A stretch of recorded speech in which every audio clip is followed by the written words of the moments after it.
আসসালামু আলাইকুম। আজকে গিয়েছিলাম ঢাকা বিশ্ববিদ্যালয়। কারণ তুরস্ক থেকে এসেছেন আইডিইএফ এর প্রেসিডেন্ট শায়েখ মেহমেদ তুরান সাহেব এবং ইন্টারন্যাশনাল কোঅর্ডিনেটর মুফতি সালাউদ্দিন সাইলান। ওনারা জুমার পরে ঢাকা বিশ্ববিদ্যালয় কেন্দ্রীয় মসজিদ পরিদর্শন করেন। ওনারা মূলত ঢাবি কেন্দ্রীয় মসজিদ রেনোভেট করার জন্য ফান্ডিং করতে চান। মূলত তারা বাংলাদেশে আল মার্কাজুল ইসলামীর সাথেই কাজ করছেন। একসাথে তারা কাজ করছেন ২ এনজিও হিসেবে এবং আল মার্কাজুল ইসলামীর তত্ত্বাবধানেই বাংলাদেশে আছেন। মসজিদ পরিদর্শন শেষে আমরা গেলাম ভিসি স্যারের বাংলোতে তার সাথে মিটিংয়ের জন্য এবং বাংলোতে গিয়ে আমরা এরকম একটি ভিক্টোরিয়ান স্টাইলের গেস্ট রুমে বসলাম। এরকম ইন্টেরিয়র ডিজাইন আমি একমাত্র দেখেছি ঢাকার আহসান মঞ্জিলে। এখনও আগে সেই ফ্যানগুলোই চলছে এখানে। লালবাগে আমার দাদাবাড়িতেও এরকম সিলিং ফ্যান এবং এরকম সিলিং দেখেছি আমি। এখানে দেখা যাচ্ছে পুরোনো দিনের ফ্যান রেগুলেটর।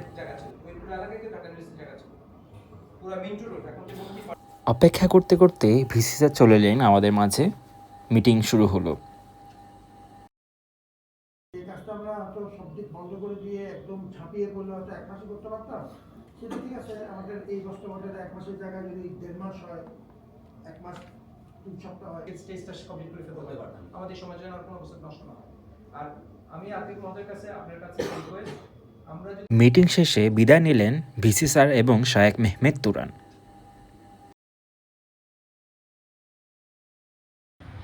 এরপর চলে এলাম ঢাকা ইউনিভার্সিটির ট্রেজারার স্যারের সরকারি বাংলোতে, যেখানে উনি আসলে থাকেন নাই, কিন্তু ওনার নামে বরাদ্দ আছে এখনও। এখানে আমরা মূলত লাঞ্চ করতে এসেছিলাম। এরপরে আমরা ঢাকা ইউনিভার্সিটি থেকে বের হয়ে আসলাম।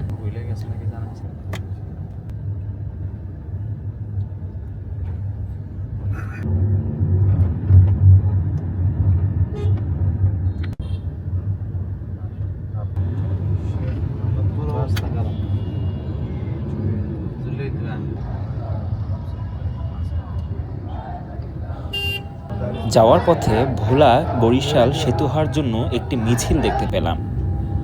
এটা হলো টিএসসি এবং এটাই আমাদের সে বিখ্যাত ঢাকা গেট।